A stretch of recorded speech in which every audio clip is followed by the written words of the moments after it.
واسع الكرم محمد سيد القرنين والثقلين والفريقين من عرب ومن عجم يا رب بالمصطفى بلغ مقاصدنا واغفر لنا ما مضى يا واسع الكرم والحبيب الذي ترجى الشفاعة بكل هول من الأهوال مقتحم يا ربي المصطفى بلغ مقاصدنا واغفر لنا ما مضى يا رب يا الرجاء فيكون عاكس لديك واجع الحساب ويموت خالبي يا ربي المصطفى بلغ مقاصدنا واغفر لنا ما مضى يا واسع الكرم ومن على جمعنا الحاضر بمغفرة الموتى في بدء ومتتم يا رب بالمصطفى بلغ مقاصدنا واغفر لنا ما مضى يا واسع الكرم وصل ربي على المختار ما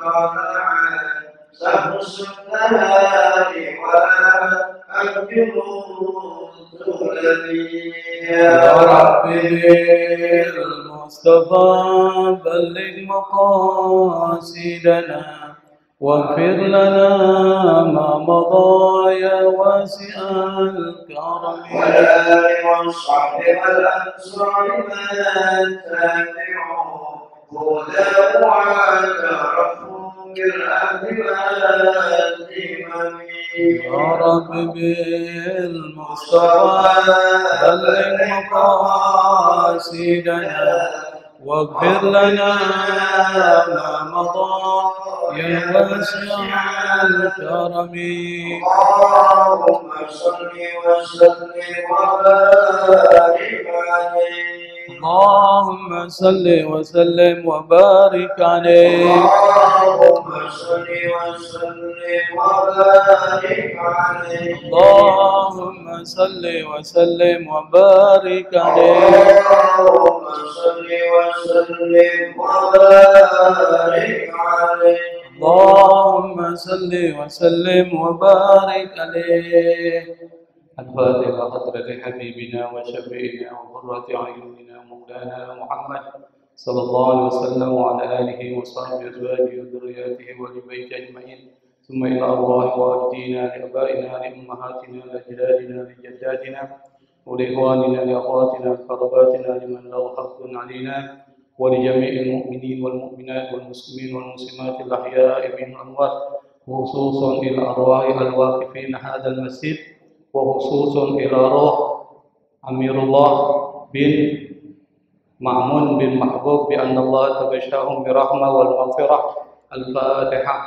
أعوذ بالله من الشيطان الرجيم بسم الله الرحمن الرحيم الحمد لله رب العالمين الرحمن الرحيم مالك يوم الدين إياك نعبد وإياك نستعين اهدنا الصراط المستقيم صراط الذين أنعمت عليهم غير المغضوب عليهم ولا الضالين آمين بسم الله الرحمن الرحيم الحمد لله رب العالمين اللهم صل وسلم على سيدنا محمد الفاتح لما أغلق والخاتم لما سبق ناصر الحق بالحق والهادي إلى صراطك المستقيم وعلى آله وأصحابه حق قدره ومقداره العظيم سبحانك لا علم لنا إلا ما علمتنا إنك أنت العليم الحكيم ولا حول ولا قوة إلا بالله العلي العظيم أما بعد معاشر الحاضرين والحاضرات جماعة Masjid Darussalam yang dimuliakan oleh Allah Subhanahu wa Ta'ala. Pada kesempatan pagi yang penuh dengan berkah ini, sebagai kajian pengganti terhadap kajian tetap tafsir Al-Quran yang diampu oleh Ustadz Kiai Haji Ahmad Fikri Amin, saya mencoba untuk mengkaji, mengulas tentang sesuatu peristiwa yang aktual dan penting dengan melihat kepada pesan-pesan moral Al-Quran terkait dengan persoalan pemilihan pemimpin yang ideal menurut Al-Quran. Kenapa ini menjadi sesuatu yang penting? Karena pemimpin itu, terutama pemimpin negara, itu menentukan arah kebijakan dan kesejahteraan masyarakatnya. Supaya satu negara itu menjadi sejahtera, maka tentu kita membutuhkan pemimpin yang mempunyai syarat-syarat yang bisa merealisasikan kesejahteraan dari masyarakatnya. Lalu apa kata Al-Quran terkait dengan pemimpin yang ideal, yang ini menjadi pedoman kita di dalam memilih? Kenapa kita harus menjadikan Al-Quran sebagai pijakan dan pedoman dalam memilih? Karena Nabi Muhammad SAW itu pernah mengingatkan kita. Nabi mengatakan, taraktu fikum amrain, aku tinggalkan kepada kalian dua hal. Ma in tamassaktum bihima lan tadillu abada. Kalau kalian berpegang kepada kedua hal ini, lan tadillu abada, kalian tidak akan pernah tersesat. Kalian tidak akan pernah kehilangan arah. Kalian tidak akan mengalami penderitaan. Jadi pesan Nabi itu harus berpegang dan berpedoman pada dua hal. Apa? Al-Quran wa sunnati. Al-Quran dan sunnah Nabi Muhammad SAW. Jadi seorang muslim, ukuran ketaatan mereka, indikatornya adalah sejauh mana mereka menjadikan Quran dan sunnah sebagai pedoman dan petunjuk di dalam kehidupan mereka. Nah, ketika bicara tentang kepemimpinan ideal, maka tentu sebagai muslim rujukan kita adalah Al-Quran yang nanti akan dijelaskan oleh hadis-hadis atau sunnah Nabi Muhammad SAW. Apa kata Al-Quran? Nah, kita bisa lihat ke ayat ini. Jadi kalau bicara tentang persoalan pemimpin yang ideal, sebenarnya Al-Quran itu sudah memberikan pesan-pesan meskipun tidak secara eksplisit ya, jelas, tetapi dari ayat-ayatnya bisa disimpulkan atau istintaj, bisa disimpulkan, bisa diambil kesimpulan. Prinsip-prinsip dasar yang melekat kepada seorang pemimpin yang bisa kita pilih. Ada dua ayat, yang ayat ini sebenarnya berbicara tentang kisah orang-orang mulia yang di dalam Al-Quran kita diperintahkan untuk ngambil ibrah, lesson atau moral lesson, pelajaran moralnya. Wa inna fi dzalika la'ibratun atau wa fi qasasihim la'ibratun liulil albab. Di dalam kisah mereka ini, kata Allah, itu ada pelajaran buat orang yang menggunakan akal pikiran. Jadi salah satu strategi dakwah Allah di dalam Al-Quran itu dengan kisah. Kenapa? Karena biasanya watak manusia itu suka mendengarkan cerita-cerita. Maka salah satu strategi Allah untuk menarik perhatian dari audiensnya, yaitu manusia, itu menggunakan sejarah, menggunakan kisah. Maka tidak heran kalau Al-Quran banyak kisah-kisah. Kisah para nabi, kisah para rasul, dan juga termasuk kisah orang-orang yang dibinasakan oleh Allah Subhanahu wa Ta'ala. Tujuannya apa? Ibrah. Anda harus ambil pelajaran, belajar dari sejarah. Nah, di dalam ayat Al-Quran ada dua ayat yang mungkin penting untuk kita perhatikan, kita pelajari, dan kita ambil moral lessonnya atau pelajaran moralnya. Yang pertama, surat Al-Qasas.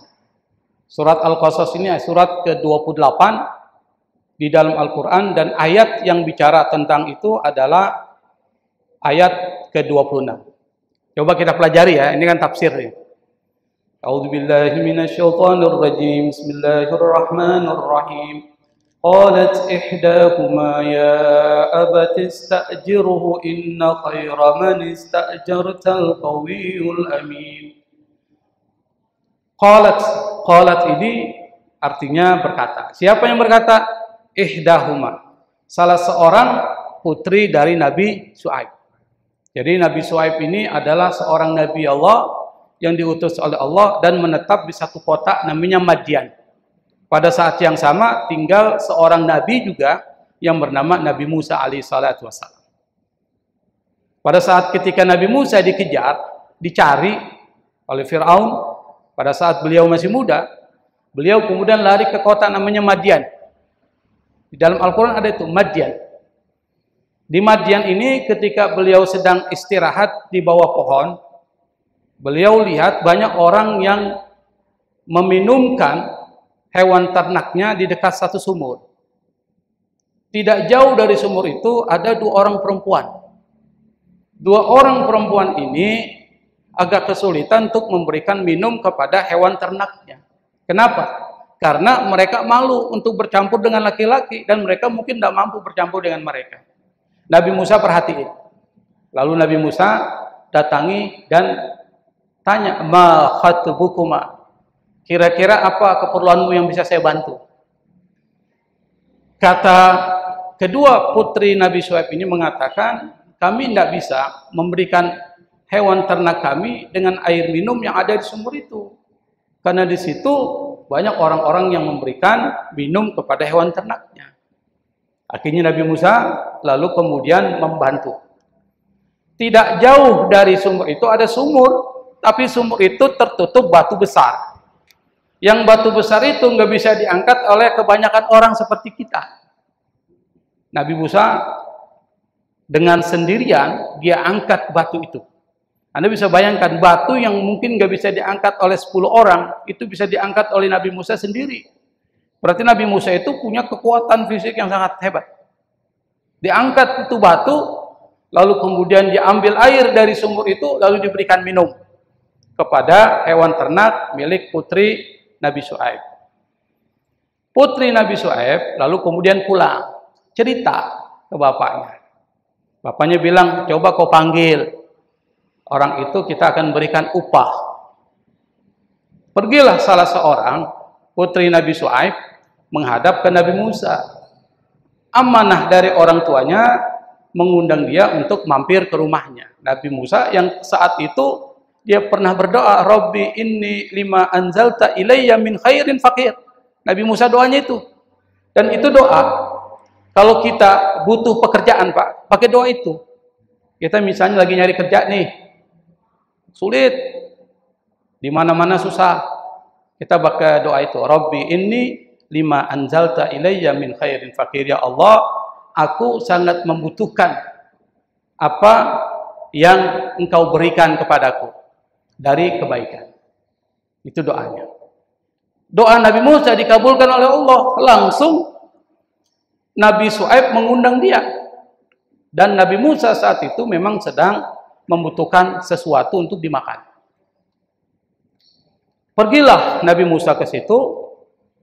Pada saat ketika pergi, itu awal mulanya si perempuan ini ada di depan Nabi Musa, perempuan. Tapi karena ada angin yang kemudian berhembus membuat kain pakaian dari perempuan itu tersingkap, akhirnya malu Nabi Musa yang kemudian berada di depan. Berarti Nabi Musa itu mempunyai akhlak mampu menjaga pandangan. Ini nanti akan menjadi dasar untuk pemilihan Nabi Musa. Kesampainya di sana, Nabi Syuaib lalu kemudian ingin memberikan upah kepada Nabi Musa. Ini ceritanya dalam surat Al-Qasas. Lalu kemudian salah satu dari putri Nabi Syuaib mengatakan, perkataan ini yang jadi penting. Qalat ihdahuma, berkata salah seorang putri dari Nabi Shu'aib, apa? Ya abatis ta'jirhu. Wahai bapakku, pekerjakan dia. Istajirhu, jadikan dia pegawai kita, petugas kita. Maksudnya bekerja dengan kita. Kenapa? Inna khaira man istajarta al-qawiyul amin. Orang yang terbaik yang bisa kita jadikan pekerja itu al-qawiyul amin. Bukan Jokowi Ma'ruf Amin ya. Ini kan orang pahami. Jangan-jangan nih Jokowi dari sini al-qawiyu, Jokowi wal al-amin, Ma'ruf Amin. Bukan itu. Kamu dibilang begitu awalnya. Jadi dua kualitas yang ada pada saat ketika memilih seorang yang bekerja dengan kita menurut perspektif pandangan dari putri Nabi Shu'aib, pertama al-qawi, kuat, yang kedua al-amin. Itu dua kualitas. Nabi Shu'aib tanya sama putrinya, bagaimana engkau tahu bahwa Musa ini orang yang qawi dan amin? Bukan Abdullah Amin, ini qawiyu amin. Maka punya anak kasih qawiyun amin. Kenapa? Putri Nabi Shu'aib mengatakan, alasan pertama, wahai bapak, beliau orang yang kuat fisiknya. Apa tandanya? Batu yang tidak bisa diangkat oleh puluhan orang bisa diangkat sendiri. Itu satu. Berarti dia orang kuat nih. Yang kedua, dia orang yang amanah, mampu menjaga pandangannya. Buktinya waktu saya berjalan, saya di depan, dia di belakang, tiba-tiba tersingkap pakaian, dia bilang, saya yang berada di depan, kau di belakang. Kau tinggal memberikan arah kemana tempatmu. Berarti dia orang yang amanah, bisa menjaga pandangannya, bisa menjaga kewibawaannya sebagai seorang laki-laki. Bagus nggak tuh argumentasinya putri Nabi Shu'aib? Bagus. Itu satu. Dari ayat ini ada dua kualitas moral yang bisa dijadikan dasar untuk memilih seseorang menjadi pekerja kita, petugas kita. Presiden itu petugas kita loh, bukan petugas partai ya, petugas rakyat. Jadi jangan anggap petugas partai, tapi petugas rakyat. Itu satu. Yang kedua, surat Yusuf ayat 55. Surat Yusuf ini sebagian besar bercerita tentang Nabi Yusuf dari awal sampai akhir. Salah satu episode dari cerita Nabi Yusuf dalam surat Yusuf itu ada episode di mana Nabi Yusuf dikeluarkan dari penjara. Itu episode keberapa itu? Dari penjara ini Nabi Yusuf kemudian dipertemukan dengan seorang raja Mesir yang tertarik dengan takwilnya Nabi Yusuf terhadap mimpi dia. Panggil. Kata raja Mesir yang namanya Fir'aun. Jadi raja Mesir itu lakopnya itu namanya Fir'aun, Parau. Jadi Fir'aun itu banyak, bukan Fir'aun bukan zaman Nabi Musa aja. Fir'aun itu rata-rata raja Mesir namanya Fir'aun. Ada Ramses. Nah ini pada zaman Nabi Yusuf, Fir'aunnya Fir'aun yang baik. Pada zaman Nabi Musa, Fir'aunnya yang jahat. Jadi perlu dipahami gitu.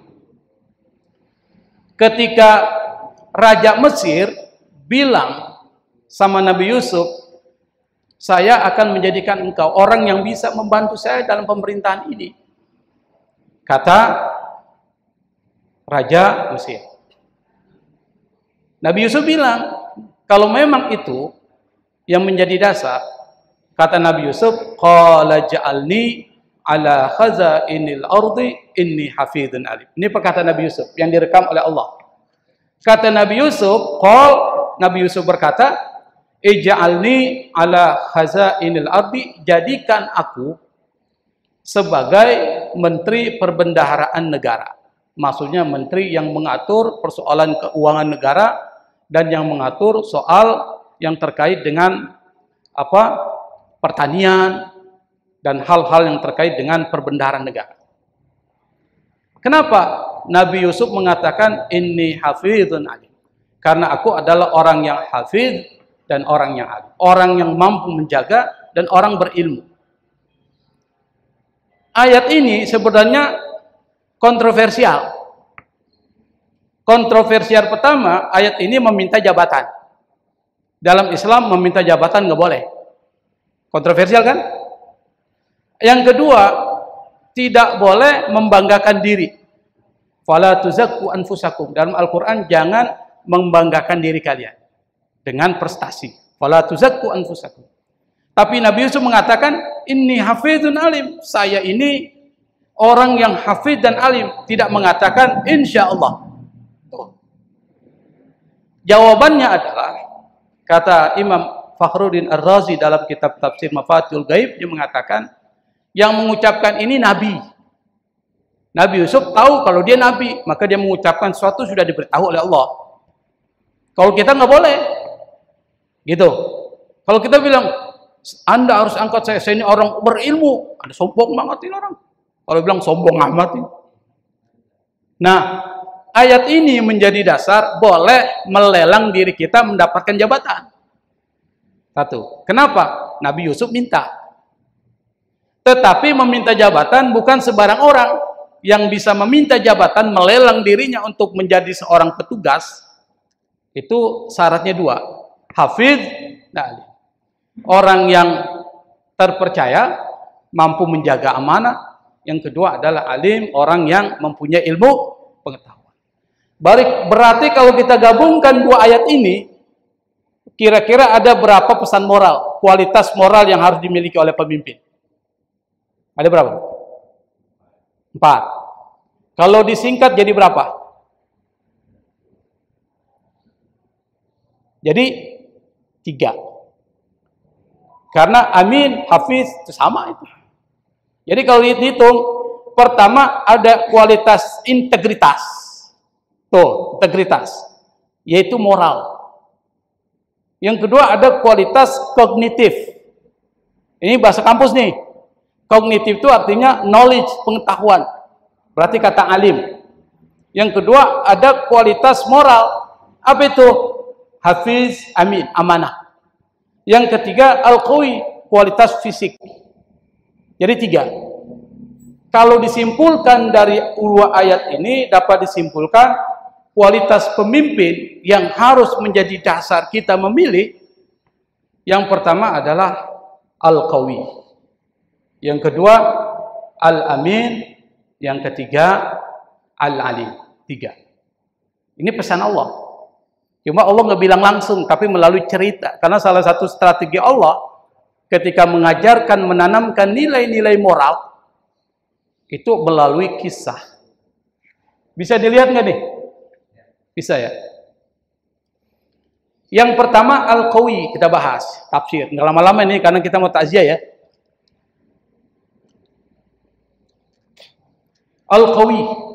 Qawi itu artinya kuat. Kekuatan, kuwah.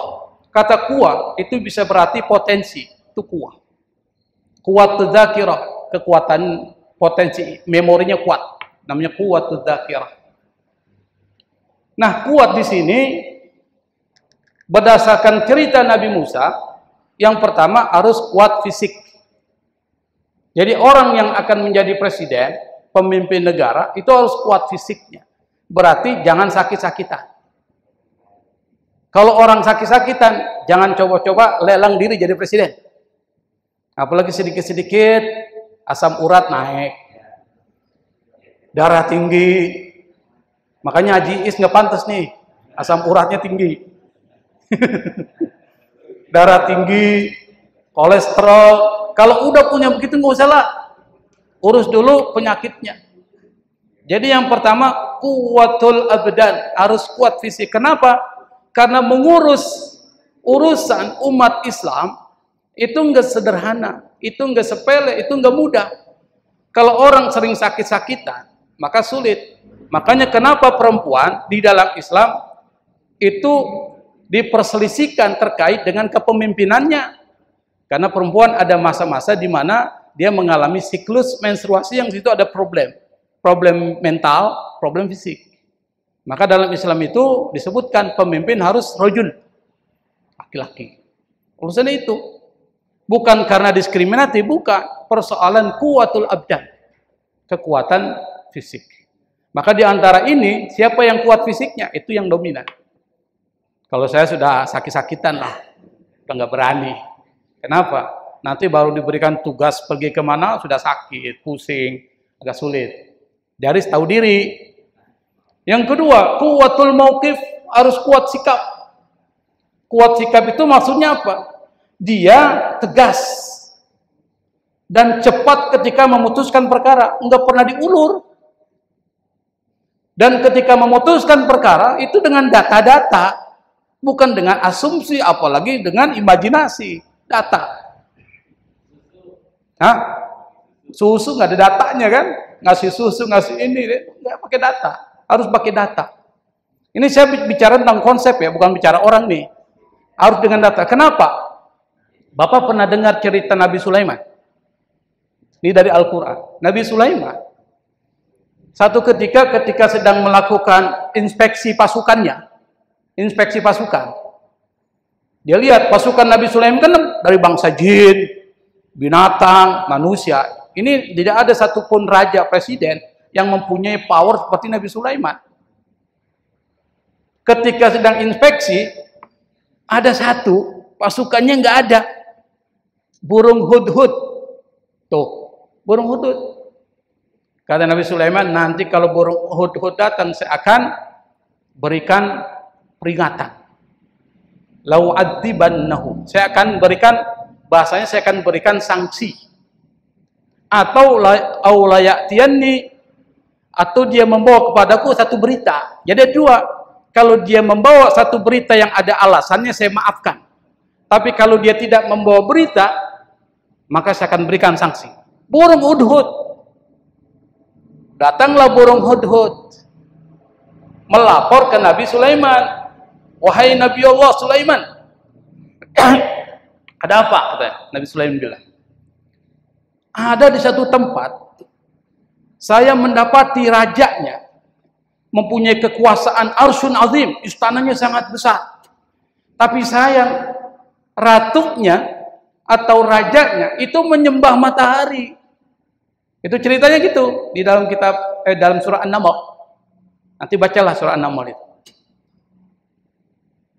Nabi Sulaiman percaya nggak langsung? Percaya nggak? Nggak percaya. Nah, seorang pemimpin gitu, Pak. Kalau ada berita jangan langsung terima. Oh iya, Nabi Sulaiman terima. Tapi dia akan buktikan benar nggak nih perkataan dari burung hudhud. Diutus seseorang untuk melihat ternyata benar. Baru Nabi Sulaiman memberikan sikap, langsung memberikan putusan. Putusannya apa? Putusannya, kau datang menyerah kepadaku dalam keadaan Islam. Itu kan dia punya putusan langsung, sigap. Nggak bisa diulur-ulur, langsung berikan keputusan. Itu namanya quwwatul mauqif. Kebetulan ratunya ratu bijaksana, Balqis ya, bijaksana. Dia tidak langsung emosional, tetapi dia kumpulkan. Ini kan pelajaran bagi kita, jangan terlalu emosional. Kayak Prabowo kan emosional banget tuh, jangan. Saya tidak menuduh orang, cuma cerita doang itu. Emosional jangan. Balqis tidak emosional, dia langsung apa? Dia kumpulkan. Bagaimana pendapatmu? Pendapatnya yang satu bilang, kita serang saja, kita ini kan kerajaan besar. Yang satu bilang jangan. Jadi dikumpulkan. Akhirnya Ratu Balqis dia bilang, coba kita test case dulu. Seperti apa kekuatan Nabi Sulaiman? Test case. Ternyata pada saat dia datang, dia ingin datang ke kerajaan Sulaiman. Apa kata Nabi Sulaiman? Dia panggil semua pasukannya. Siapa yang bisa mendatangkan singgasana Balqis yang paling cepat? Apa? Si Ifrit qala ifritum minal jinni ana atika bi qabla ayyartadda min maqam. Kata Ifrit. Ifrit itu rajanya jin. Kata Ifrit, raja jin, saya bisa mendatangkan wahai Sulaiman singgasananya Ratu Balqis sebelum engkau berdiri di tempat dudukmu. Cepat nggak tuh, Pak? Saya belum begini, dia udah datang. Cepat nggak tuh? Apa kata orang? Ada lagi yang kedua. Kata orang yang berilmu, Dia bilang, sebelum engkau mengedip. Yang satu, sebelum engkau duduk dari kursimu. Yang satu, sebelum engkau mengedip, sudah ada. Baru dibilang itu langsung muncul singgasana aras. Ketika Ratu Balqis datang, kaget dia. Ahakaza arsuk, kata Nabi Sulaiman. Apakah seperti ini singgasanamu? Dia mengatakan, iya. Padahal itu sudah dimodifikasi sedikit. Artinya apa? Nabi Sulaiman kekuatannya melebihi kekuatan Ratu Balqis. Tapi yang saya ingin sampaikan di sini, Nabi Sulaiman itu cepat memberikan satu putusan berbasis data. Bukan berbasis asumsi atau berbasis berita-berita biasa. Tapi datanya. Itu penting. Kenapa? Karena kalau nggak berbasis data, putusan banyak keliru. Itu pentingnya. Nanti di akhir saya akan tentukan siapa yang berbasis data. Ini kan bicara tentang konsep dulu kan. Yang kedua, quwwatul mauqif. Maksudnya adalah Anda tidak terpengaruh. Orang mau ngomong apa, mau membujuk apa, membawa apa kepada Anda, tidak akan terpaling dari ketegasan dalam memberikan satu keputusan dan menjelaskan satu undang-undang. Itu namanya quwwatul mauqif. Seperti Nabi Musa, dia nggak terpengaruh. Ketika ada suara-suara yang memalingkan dia dari kebenaran, dia nggak akan berpaling. Itu namanya quwwatul mauqif. Maka salah satu potensi yang harus ada di dalam diri seorang pemimpin yang akan kita pilih adalah harus kuat fisiknya, kuat dan tegas pendirian. Itu satu Pak ya. Bisa diikuti nggak omongan saya ini? Bisa ya? Kalau nggak bisa diikuti ya santai aja. Duduk aja di sini dapat pahala kan. Yang kedua, ciri yang kedua ini al-amin tuh. Ini amin itu, amin dari kata amanah. Dari kata amanah muncul kata aman. Dari kata amanah muncul iman, keimanan. Maka Nabi pernah mengatakan la imana liman la amanata lahu wala islama liman la ahda lahu. Tidak ada iman yang tidak punya amanah. Artinya apa? Anda mukmin kalau diberikan tugas Anda harus amanah. Itu maksudnya gitu. Wala Islam, tidak sempurna Islam Anda liman la ahdalau, bagi yang tidak menepati janji. Maka dari ini bisa diambil kesimpulan, indikator dari kata amin yang pertama harus responsibility, tanggung jawab, al-mas'uliyah. Jadi harus ada tanggung jawab. Anda kalau diberikan tugas tanggung jawab.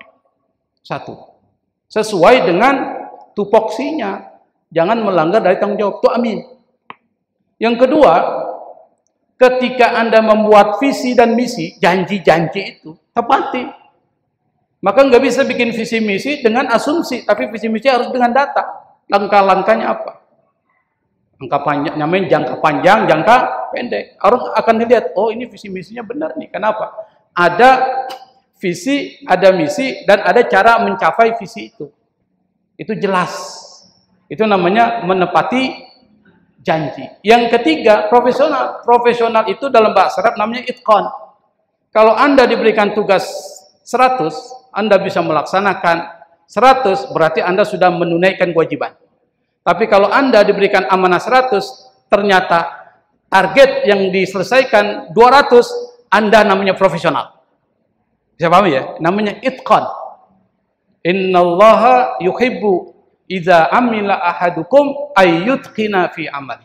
Kata Nabi, Allah sungguh cinta kepada seorang hamba kalau dia bekerja, dia profesional dalam pekerjaannya, nggak main-main.